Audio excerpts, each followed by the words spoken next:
Will Marlow, thanks, brother. Thanks for joining me. How are you? I'm doing well. Good to be here, Rob. I love the title you have, CEO of Universe.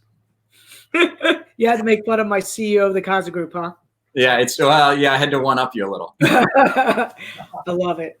Hey man, well, I appreciate you jumping on. This is I think I told you this is a little self-serving. I apologize. This is our Raving fan page, our client stories page. Uh, but I loved working with you and Amy when you guys bought your first house, and I'd love to just let people know about your experience. And you were first time home buyers when you purchased, and the process was new to you. And uh, Sure. so anyhow, I just wanted to break bread, and maybe somebody can learn something from this, right? I'm glad to be here. I am a Raving fan, so I think I'm a good fit for this topic. And I've definitely I've told people they should, if they're first time home buyers, they should work with you, because actually I was just telling somebody that today, because really, I'm a business owner. I'm really focused on my business, and I did not know a lot about, and I knew that I didn't know a lot about the home buying process, and so I loved that part of working with you. So, Yeah, man. You know a lot about. Well, now more about the home buying process, but you know a lot about pay per click and Facebook ads and all that good stuff, right? yeah, no, I know. I mean, I'm not a total idiot, but I know, but I, but I don't, but I do. There's so much that goes into buying a home, and so like I don't like going into something that I am not an expert on. That's so important. Mm-hmm. So it wouldn't have been like I think it's great to have a guide. You prevented us. I mean, Amy and I still talk about how you prevented us from making some big mistakes with buying a home. Like we still every now and then we'll drive by this one house. We were like, you probably remember it, but I do. Yeah, where we were like, oh, we're getting sick of the whole process. Maybe we should just buy it. And you were like, no, let's put the brakes on. If you're wanting to spend more than you'd planned, because that house was like 100,000 more, I think. I think it was 100,000. It was somewhere in that ball. It was like 100,000 more than we planned, and 100,000 more than we ended up paying. And you're like, if you're going to spend that kind of money, we can go way better than the one that you're looking at. And you were right. I mean, and then we found this house that we've been so happy with. Dude, it's an amazing house. It's like in the cul-de-sac. I mean, that house that you guys were like, okay, I guess we're gonna buy this one. It was like on a busy road. Like car lights were gonna shine into the window. The deck was literally like facing like your neighbor's like side. And I was like, no, dude. You're not gonna buy this house. Not on my watch. Right. We would have been happy there. But yeah, and the house you have now, I love that house, right? Just cool little cul-de-sac. It just felt right. I will tell you what's nice, and I don't know if this is what you wanted to talk about today on this segment, but the one of the things we really love about that place we're at is, so we've got the good deck. It's great. We're in the backyard a lot, or on the deck a lot. And then we actually just got some new chairs, like kind of lounge chairs for the front yard. Like kind of popular, like kind of, like outdoor furniture. And so it's like we're in the front yard in the morning when it's sunny, and then we're in the backyard later. And so it's a great house. We've been real happy with it. You know what's interesting? So we've lived in our current home for 14 years, 15 years, long time. And you start discovering new areas of your home that you never used before. So for instance, for us, we have this patio in the back, right? And then we've got this front mid-level deck that we never used for a long time. Mm-hmm. And then Kim got the right furniture to put out there. And it just it opened up our world, right? Because we get to have our coffee out there. Sometimes I'll do videos from out there. And I was like, where was this the first 7 years of our stay here in the house? Furniture makes a difference, right? How you live and how you organize the house makes a difference, right? It absolutely does. Well, yeah. And actually the other thing we about recently about how, just the fact of owning a house that gives you a little bit of, during something like COVID-19, it's like, it's really good to be able to have a house where you can do your own projects. You can kind of so I didn't make it. a friend of mine made it for me, like a little workout area outside. So I've got like a pull-up bar, and we just have it in like the offshoot of the driveway. That's cool. Yeah, but it's kind of, it's like you said, it's like having some furniture, certain kinds of furniture opens things up that you wouldn't use before. Well, what I heard you say was that we prevented you from making a decision, well, from buying a house that may not have been best for the family, right? Yeah. And a lot of that honestly comes with context, like having looked at a lot of different houses, having seen how people live in homes, what the resale value is of those homes, right? Yeah. I wanted to make sure that I always think of this when we help you buy a house. I have to sell that house, or hopefully, if I've done a good job of keeping in touch with that person, that we have to sell their house later down the road. So we want to make sure that they're moving into a house that's desirable, so that when we go to sell that house, it's also a house that's desirable, because location matters, right? And that first house, I remember thinking, yeah, this would be challenging for them to buy this house, right? On the resale price. So I'm thinking, how long have you lived in this house? Like 6 years, right, or longer? No, I think it's less. I think it's 3 years. Really? Yeah. No. I know. Remember, it was 2000. I think we moved in January 1st, 2017.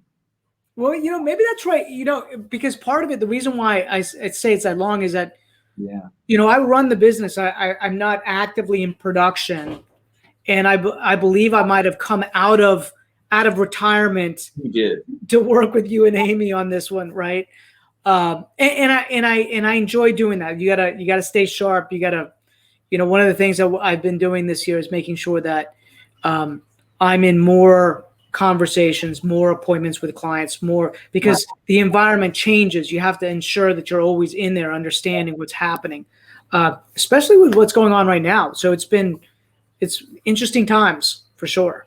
Yeah, it is. I mean, I was just talking to somebody about 2 hours ago who I said that he should call you. He's never bought a house before. He's, he's in finance. He's a fairly young guy, and he's thinking, like, during COVID-19, it's like, should maybe he was saying, like, maybe I should just buy now, like, because he's been wanting to buy for a little while, and I mean, I learned a lot from you when I was buying the house, but I certainly don't know. I feel like I'd be curious what you'd say about that, actually. Yeah, it has everything to do with somebody's time frame, right? So we can't see a year from now. Yeah. A year and a half from now. But long term, 5 years, 6 years, 7 years, right? It starts getting very clear. There's a trajectory, right? On average, we see around 4.5% to 5% appreciation year over year, and we've seen that for a long time. You just could look at the trends. Some years it goes down, some years it goes back up, right? But you just see the steady line that's like this, right? So the X factor, and the reason why there are so many buyers right now, is because interest rates are still so incredibly low, right? In fact, I mean, we're talking about historic levels low. Mm-hmm. And so you start saying, okay, well, there's historic level low interest rates. Less buyers are in the market right now than before. The sellers that are on the market are very serious. And so so it's a good opportunity for somebody to lock in, I think, an incredible interest rate. They're not competing as much as they were in the beginning of the year. I mean, the beginning of the year was insane, Will. I listed a house in Vienna for a family member, 8 offers. This was right before it was announced that it was pandemic. COVID had come in, right? But it was kind of like, oh, there's this thing out there, right? Yeah. 8 offers, escalated $90,000 above the list price. No appraisal contingency, no home inspection contingency, no financing contingency. Just like clean. Today, we wouldn't have gotten that. Okay. We would have gotten possibly, I do believe we probably could have gotten a couple offers, right? I don't think it would have escalated the way it escalated. And Right. certainly we would not have removed all of those contingencies. So you're seeing more of a balancing in the market compared to what it was earlier in the year. And that's a great thing for the buyer, right? Yeah. And we needed more of a balanced market because, to be honest with you, it was just so difficult for buyers. They were frustrated, tired. Like now is a decent time, right?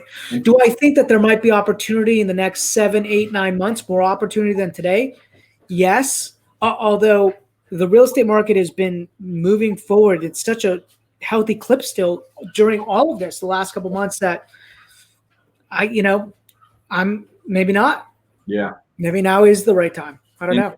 Interesting. Yeah. I mean, and then on the flip side, I was talking to somebody else who was telling me he's planning to move to Texas, and he has a big house that I think he's lived in for a long time with his family, and he's not even putting it on the market. Like he's just assuming, he's like, that this is a bad time to sell. He's assuming now, and I didn't. Yeah, I mean, I don't know that that's the right thing or not, but he seems to just be keeping it off the market because he assumes he won't get a buyer.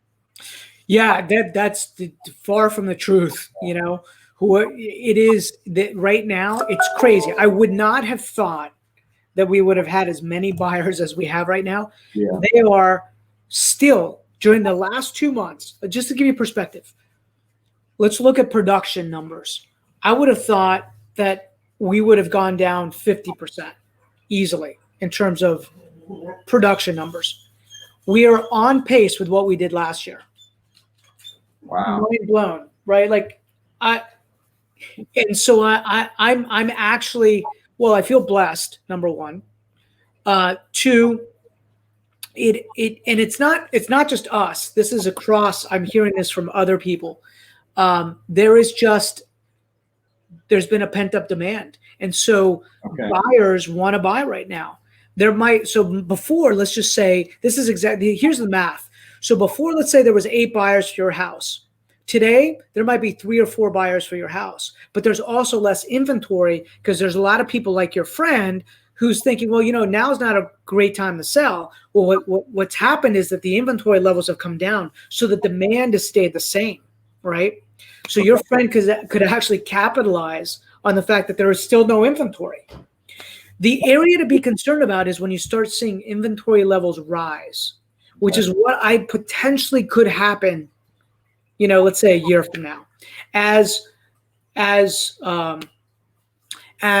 jobs don't come back, as funds start drying up, people might say, you know what, I need to sell, and more inventory comes on the market. So yeah, interesting. Anyhow, this deviated from what we were going to normally talk about, but Will, hey, I appreciate you jumping on and giving some perspective. I think that's really the biggest thing, is I just want to be able to add perspective on what we do, what we believe, how we work with clients. I don't look at it as a real estate transaction. I look at this as I'm helping the family as a financial planner on the real estate side, right? Not only for this property, your personal property, but for any investments that you want to purchase down the road. I'm at this point, I've spent the last 20 years living and eating and breathing real estate. Like, I love it, right? And so I've seen it from so many different angles, from renovating 20 homes a year with my wife, to selling, over 300 homes a year with our team, to helping real estate investors build wealth. It's my love. And so I want you to be able to tap into that knowledge.